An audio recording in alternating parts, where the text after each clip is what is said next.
Alright,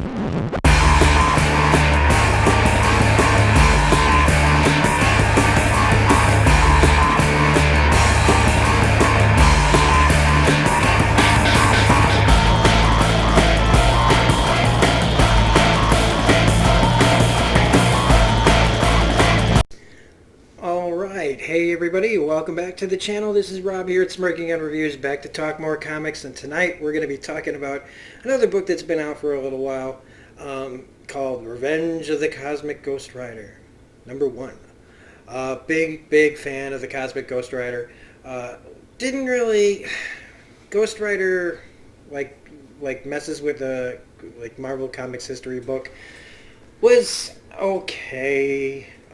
His role in Guardians of the Galaxy was really limited, but his first Cosmic Ghost Rider series was a lot of fun. The whole, killing, kind of like they talked about in Endgame, like killing a baby Thanos. I really liked that story, and I don't know why they didn't just keep going from there. Maybe they didn't know what to do with the character, because now we're in a book called Revenge of the Cosmic Ghost Rider. I feel like we're in Deadpool territory.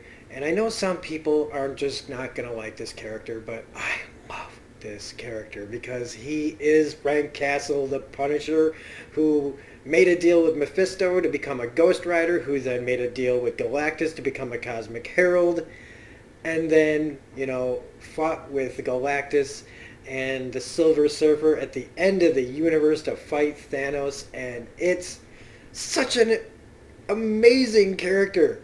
An amazing character that they created. I believe Donny Cates created this character. He's so much fun. He's so many things. And the fact that at his heart, he is still Frank Castle, a.k.a. the fucking Punisher.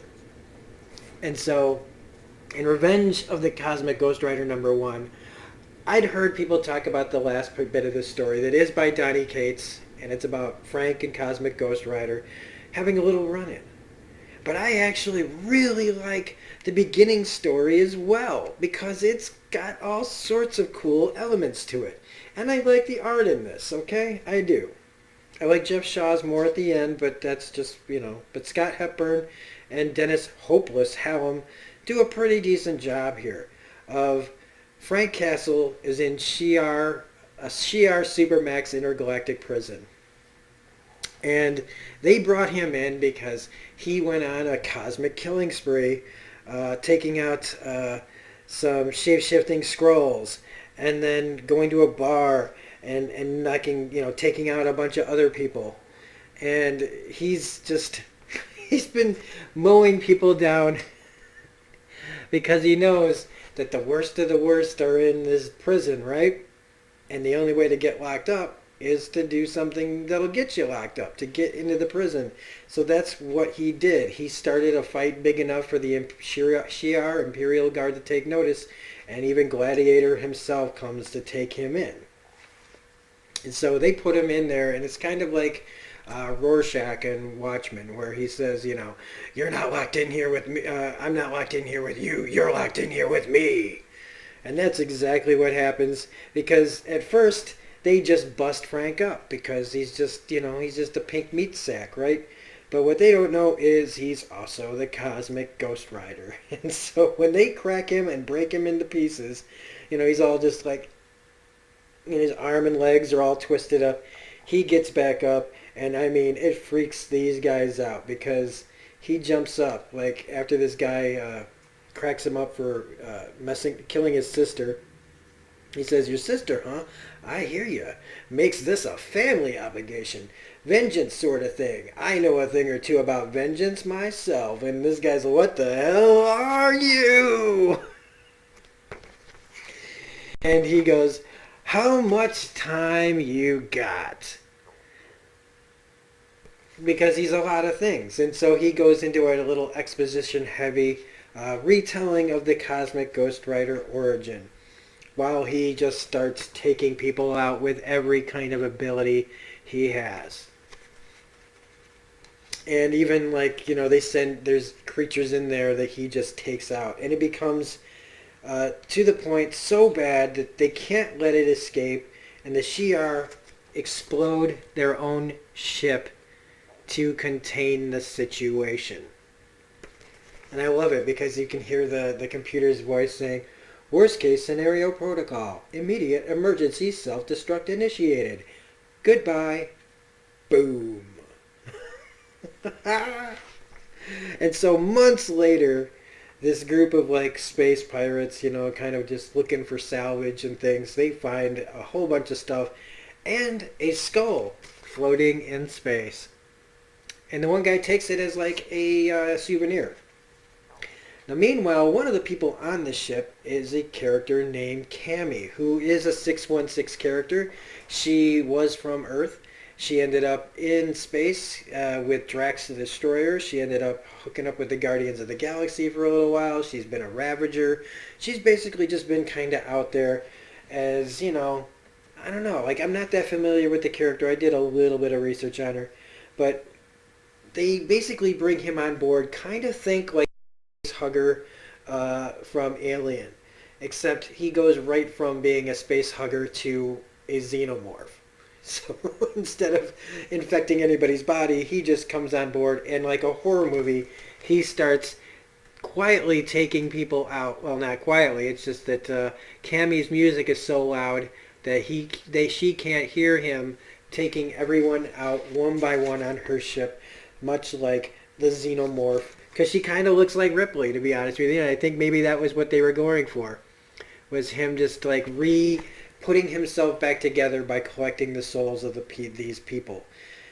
But she stands up to him and he gets ready to take her down and gives her the penance stare. And he realizes that she's an innocent. And that she might have some interesting choice of companions.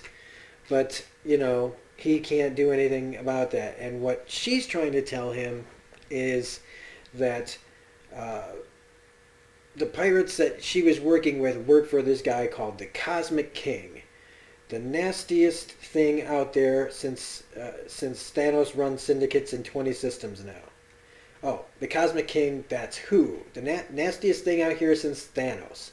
Runs syndicates in 20 systems now, probably more. You either work for him or you burn for him. So he's going to be coming for you. And he already knows. He's watching it on another screen. And he goes, computer, open a portal to Hotel Inferno. Where he goes to see Mephisto about the cosmic Ghost Rider's soul. And that's where we end this first story. Because he's like, I want Frank Castle's immortal soul. What in the hell could you possibly want with that? So, interesting things are going to happen. Now, Semper Fate, is that what it's called? Semper Fight is the second part of this, and it's by Donny Cates. And it's, I really like this because Cosmic Ghost Rider did go back in time and hang out with Frank's family, and he didn't change the past. And there's a reason for it that that's what this, I believe this bit of story is for Frank Castle to understand. Because he goes to visit his wife's grave, which has got to be really bizarre because he's like how many millions of years old now? Billions, trillions of years old, coming back to Earth to see his wife's grave after this many years. It's got to be crazy. And he gets interrupted by Frank, who he just wanted to come and say hello, goodbye. And he's like, I just love it. Because he's like, got a sec? Just calm. Yeah, there's a big ass gun on him, but just got a sec? And so he tries to, hey, who are you? That's, like, he's just kind of like, hey, man, you're kind of handling this all right. And they even bring up, I was a Frankenstein once, which is true. If you don't know this, Frank Castle was a Frankenstein monster. It's pretty funny. And he's like, well, I was a Frankenstein once. I'm more open-minded than I get credit for. And he's very calm. Because he's like, that's right, I forgot about that, man. That was pretty funny, yeah. Right? See? People say I'm a dumb version of you, but then, like, kaboom. He starts hitting him with hellfire. And he's got a special gun to attack him. And he's like, consider consecrated hellfire rounds. You ain't my first Ghost Rider. But he hits him back with cosmic rays, and he says, you only survived that because I wanted you to. You're out of your league. Now, look, why don't we just try to keep this simple? I want to just talk. And he hits him with a knife, vibranium and adamantium. So he's not messing with him. You're not invincible. You just never fought anyone who can fight. Stand down, Frank. I promise you, you don't want this. Just talk to me. Talk. What is this about? And like I said, he's like, you know what you did. And he's like, I kind of don't. He slams him into a tree. And they fight and they fight and they get it to a standstill. Till Ghost Rider finally has enough and picks him up and says, what is your problem? Tell me. And he's like, why didn't you save them when you went back in time? And I love this. Right here. That is a great page. This is a great page. That look on his face of, oh, that's what this is about. And he starts to walk away and he says, why didn't you save our family? He says, because we deserve to be punished too. It's pretty interesting and cathartic and fucked up. And Punisher's not ready to hear that and tells him, don't you ever come back here. You hear me, you come back and you're dead.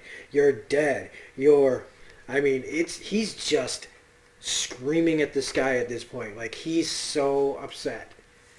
But I think that this was a conversation that needed to happen, and if Cosmic Ghost Rider, he's going to be back to Earth at some point. But one of the reasons why I like this is they didn't turn this into some Cosmic Ghost Rider versus the Punisher 5-6 part, story that, handled only 6 issues, but 1,000 variants of a story that would have gone to the same place anyway. Donny Cates hits it in a few pages. It's beautiful. And that's Revenge of the Cosmic Ghost Rider #1. And I'm excited to keep reading it. I was very upset with how I felt like they've been handling him before. I guess very upset's kind of a strong term. But I was concerned with how they were handling Cosmic Ghost Rider. Hopefully this book can right the ship, and hopefully they can put him on an arc that starts his own regular book. I don't want him to just be some, kind of side story Deadpool who just kind of shows up in other people's books to be annoying or something. So I still have faith in this character way more than remember Weapon H? Feels like a long time ago. Where'd his book go? It just went away. It got canceled, I believe.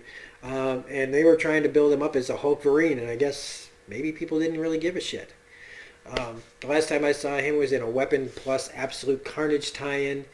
And, it was a huge deal. Getting your hands on the first appearance of Weapon H was, it was expensive. I think it was, pushing, $30 that was, the cheapest. And Cosmic Ghost Rider, he keeps, building. And I think that there's so much more to do with this character.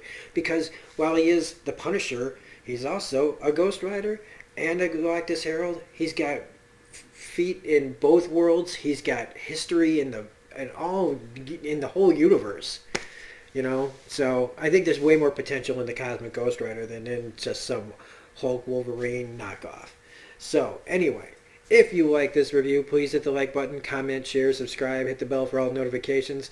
You can find me on Twitter at reviews_gun, where you can see all the things that I post there, or follow me, all that jazz. You can also donate to my channel if you feel like it, and help make the channel better. Any money that I get donated to the channel goes right back into it. I have a PayPal at paypal.me/smirkingunreviews. You can go to my ko-fi.com/smirkingunreviews as well. We are going to be back in a little bit with Daredevil #15 by Chip Zdarsky, one of my personal favorite books of the year. And so we'll see you then. Otherwise, keep reading comics, everybody, and we'll see you on the next video. Bye.